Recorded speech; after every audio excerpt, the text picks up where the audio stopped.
사람은 누구나 아프지 않고 건강하길 바라며 가난에서 벗어나 부유한 삶을 살길 바라기에 복을 빌곤 합니다.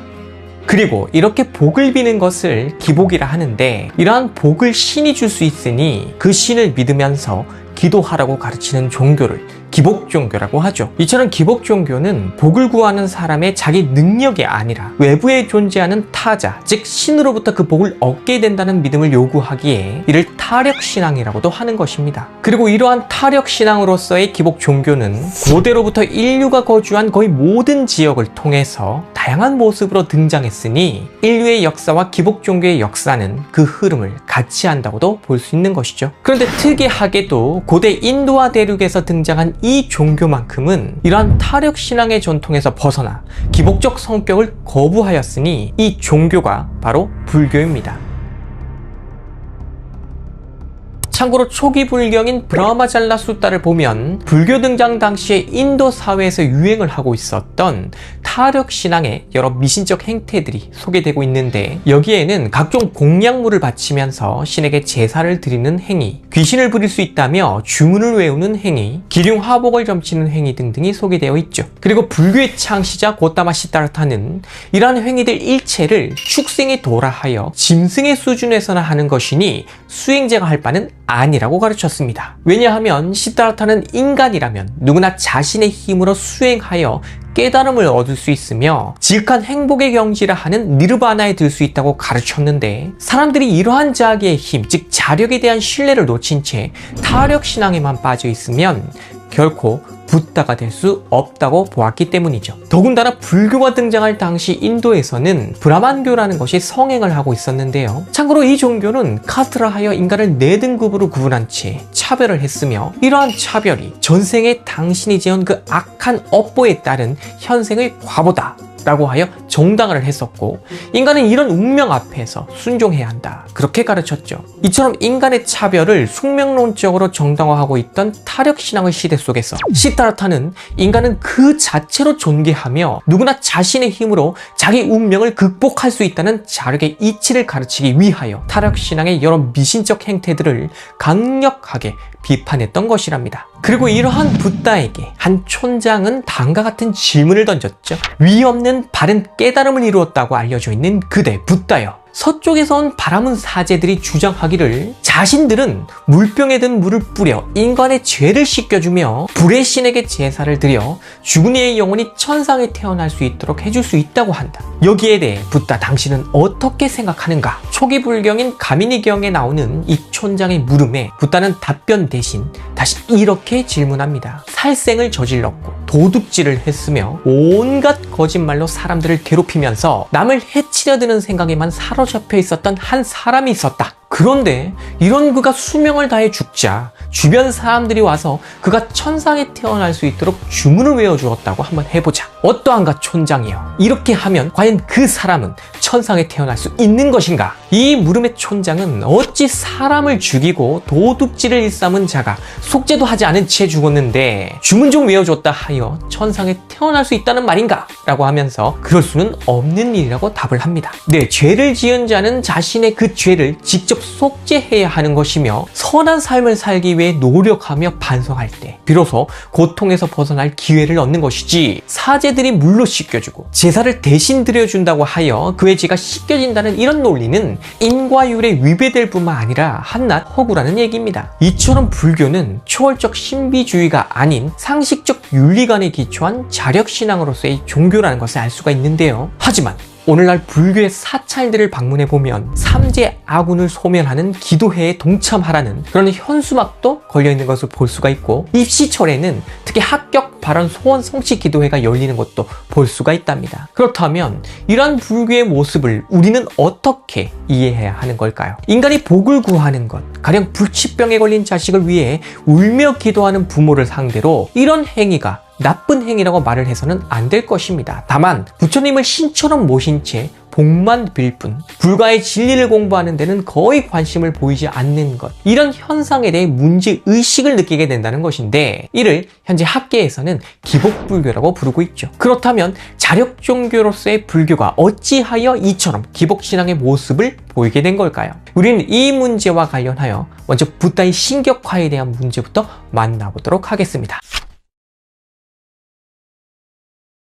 본시 불교는 부처를 믿어서 구원을 받는 종교가 아니라 부처의 가르침을 이해하고 실천하여 자기 자신이 부처가 되는 것을 목표로 삼는 종교입니다. 이는 붓다가 남긴 최후의 가르침을 통해서도 확인할 수 있는 것이죠. 본시 붓다는 숨을 거두기 직전에 제자들을 상대로 오직 그들 각자가 자기 자신을 의지하고 진리에 의지할 뿐 다른 것에 의지하면 안 된다는 가르침을 남겼죠. 즉 불교는 타력이 아닌 자력으로 붓다가 되어야 하며 시다르타를 신격화해서는 안 된다는 근본 정신을 가지고 있는 것입니다. 그래서 많은 학자들은 초기 불교는 이런 정신을 잘 유지했었는데 이것이 시간이 지남에 따라 대승불교의 시기로 가게 되면서 그때부터 붓다가 신격화되었다 하는 이런 설명을 많이 하고 있죠. 하지만 이는 우리 학계가 아직도 불교 연구의 수준이 높지 않음을 보여주는 안타까운 모습이라 하겠습니다. 왜냐하면 초기 불경들 중 붓다의 유훈을 담고 있는 대반열반경에서부터 이미 붓다를 신격화하는 내용이 발견되고 있기 때문이죠. 안한다요. 열애야말로 사신족을 개발, 증진, 실행, 축적하여 잘 완성하였다. 그러므로 그가 원하기만 하면 겁 또는 그 겁에 남은 기간 동안 계속 머물 수가 있다.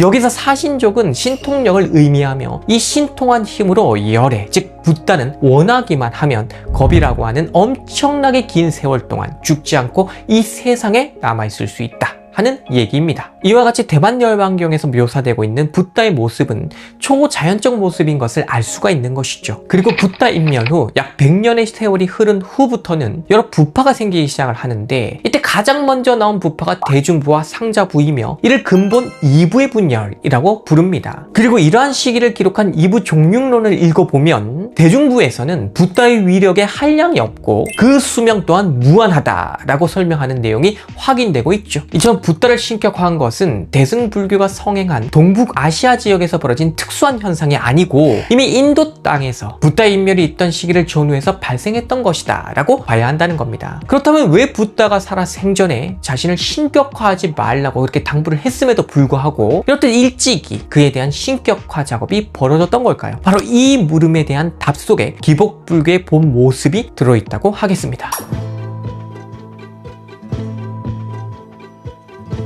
인도 철학의 거장 라다크리슈나는 인간의 종교적 본능은 신적인 존재를 요구하며 따라서 붓다의 당부에도 불구하고 그 자신은 신격화되었다라고 말한 적이 있죠. 지금 인간은 본능에 따라 신적인 존재를 요구하며 기복에 빠져든다는 것인데 이런 인간 본능을 부추기면서 제사 만능주의로 기득권을 누리고 있었던 것이 바로 브라만교의 사제들이었습니다. 그리고 이들은 온갖 호황된 교설로 사람들을 현혹했는데 이런 문화 속에서 붓다가 제시한 가르침 당시 사람들에게는 너무나 낯설고 어려웠던 그런 내용이었죠. 그러니까 기복 종교에서는 지금 당신이 괴로움에서 벗어나길 원한다면 신에게 빌고 제사 드리는 사제에게 재물을 바치면 된다 이렇게 가르쳤다는 것인데 이와 달리 붓다는 괴롭다는 것은 무엇이며 그것의 발생 원인은 무엇이고 그 괴로움을 사라지게 하는 방법은 무엇인지를 스스로 탐구하게 만들어서 자기의 힘으로 그 괴로움에서 벗어날 수 있게 인도를 해준다는 것. 자, 지금 여러분이 보기에는 어떻습니까? 어떤 논리에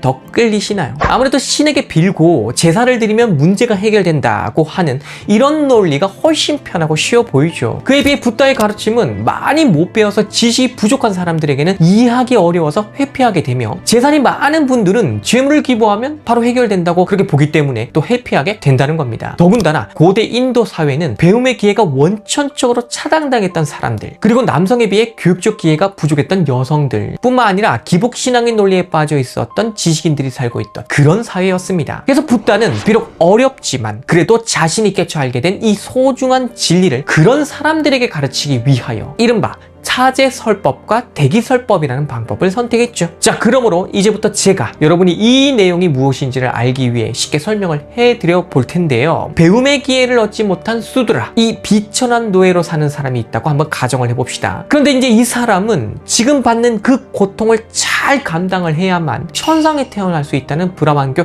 사제들의 말에 따라 멸시를 당하면서도 굽신거리며 살고 있는 것입니다. 이때 이 사람을 본 붓다는 그 사람을 상대로 곧바로 사성제 3법인 12연기론의 논리적 구조를 펼쳐 보이면서 강의를 해줄 수는 없는 것이죠. 너무 어렵고 알아듣기 힘들기 때문입니다. 그리하여 붓다는 이 사람을 상대로 제일 먼저 그 사람이 알아들을 수 있는 말부터 하는 겁니다. 당신이 지금 나의 말을 잘 듣기만 한다면 분명히 당신은 천상에 태어날 수 있을 것이다. 이렇게 되면 그 말에 이 사람이 주목을 하게 되겠죠. 그 다음으로 사제들이 당신에게 심부름을 시키고 괴롭히고 무시하고 하는 이런 것들을 잘 받아들인다고 해서 당신이 천상에 태어나는 것은 아님을 설명을 해주면서 붓다는 자신이 가르쳐야 할 바를 조금씩 공개하기 시작하는 겁니다. 그리고 이러한 순서에 따라 그 사람이 이해할 수 있는 수준에 맞춰서 설명을 하면서 기복 종교의 잘못된 가르침 때문에 자기 자신을 비천하게 여기고 있었던 것이 얼마나 잘못된 것인지를 일깨워 준다는 것이죠. 보시 붓다는 이렇게 말했습니다. 인간의 존귀함은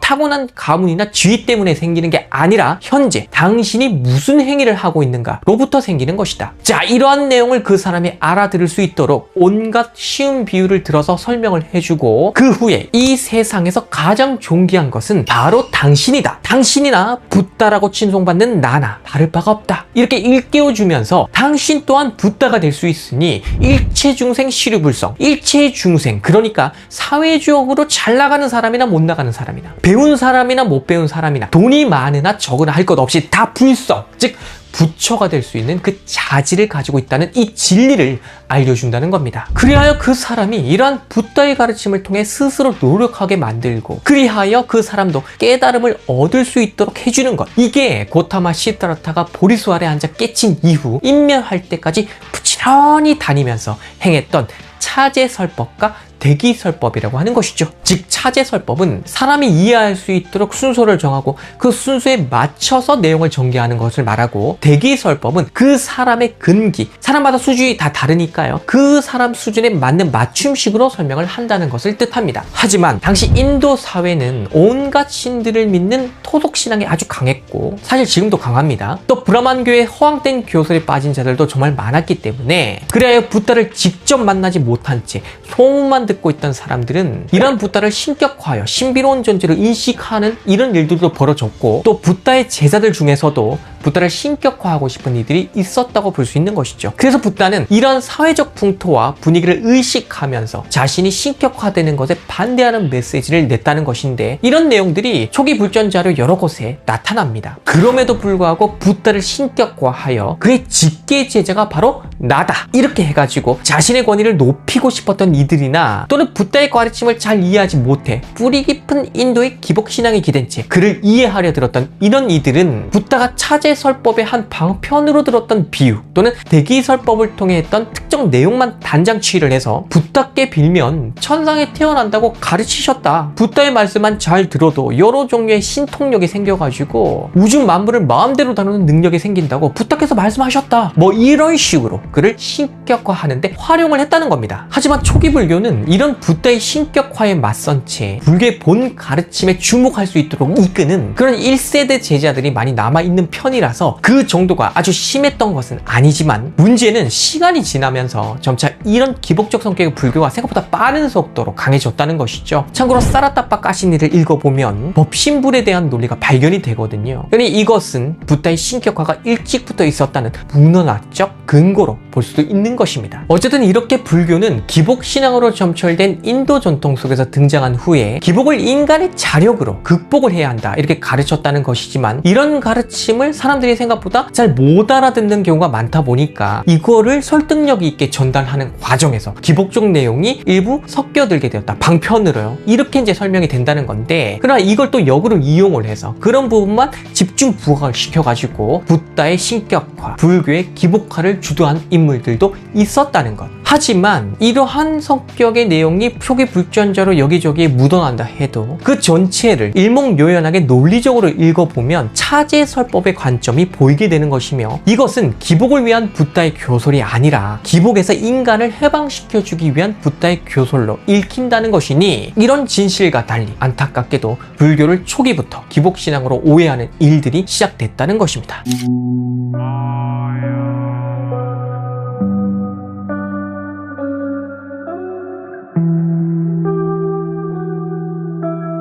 불교의 기복화 문제와 관련하여 또 하나 논하게 되는 문제가 바로 불교와 정치의 만남입니다. 인도에서는 아쇼카 왕이 최초로 인도 지역 일대를 통일하여 제국을 성립시킨 이래 불교를 통치 이데올로기로 활용을 했었는데, 하지만 이 시기 정치와 불교의 관계는 교주 왕종이라 하여 왕으로 상징되는 정치권이 불가의 가르침을 추종하면서 이를 통치 목적에 맞게 잘 활용을 했다, 이렇게 이제 볼 수 있는 것입니다. 그러나 중앙아시아와 중국으로 들어간 불교, 특히 중국으로 들어간 불교는 왕주 교종이라 하여 왕의 정치적 목적에 맞게 오히려 불교가 따르는 이런 일이 벌어지게 되었다는 것이니, 이는 중국뿐만 아니라 우리와 일본 전통에서도 쉽게 발견되는 것이죠. 이리하여 고구려의 고국양왕은 불법을 숭상하고 믿어 복을 구하라 라고 했고, 백제 아신왕 또한 이와 비슷한 말을 남겨서 불교가 기복신앙임을 천명하고 있다는 것을 기록을 통해 확인할 수가 있는데요. 이는 한국에 불교가 들어올 당시부터 기복적 신앙의 형태로 들어온 것임을 입증하는 것이라고도 하겠습니다. 하지만 불교는 태생적으로 인간에 대한 진실한 이해를 담고 있는 수준 높은 사상이기도 한 것이죠. 그래야 국왕의 통치 목적에 맞게 변형된 이런 기복적 성격의 불교가 민중들에게 널리 퍼진다 해도, 이런 과정 속에서 불가의 진리에 눈뜨는 이들 또한 나오게 되었으니 대표적인 인물이 바로 신라의 원효입니다. 그는 불교의 기복적 신앙과 철학적 성격을 동시에 품은 인물인데, 불가의 심오한 교리를 이해하지 못한 무지한 백성이라 할지라도 아미타 부처님께 기여한다는 뜻의 나무아미타불만 염해도 종토에서 살게 된다는 가르침을 펼쳐서 당시 신분제로 고통받던 민중의 고달팠던 삶을 달래주었죠. 그러면서도 그는 당시 국제적으로 문제가 되고 있었던 불교 철학적 문제, 그러니까 중관론과 유식론의 대리적 문제를 그의 독창적 이론으로 통합하는 화쟁 사상을 펼쳐서 불교 철학에 지대한 영향을 미치기도 했었습니다. 이러한 내용은 제가 다음에 따로 자세히 강의를 또 해드릴 텐데요. 어쨌든 이러한 원효의 불교에 대한 이해, 그러니까 기복적이면서도 자력구주의 원리를 불교 철학적으로 해명하는 이런 성격이 동시에 담겨있는 불교를 우리의 오랜 전통 속에서 고승들과 사상가들이 계승했다는 것입니다. 그리고 오늘 우리는 이러한 전통 속에서 뿌리 깊게 살아온 타력신앙과 자력신앙이 혼재된 불교를 만나고 있는 것이니, 이때 붓다의 본 가르침에 눈뜬 채 그것에 집중하는 이들이 볼 때는 지금의 이러한 불교가 기복 쪽에서 뭔가 잘못된 게 아닌가 하는 질문을 던지게 된다는 것, 무슨 말인지 이해하셨죠?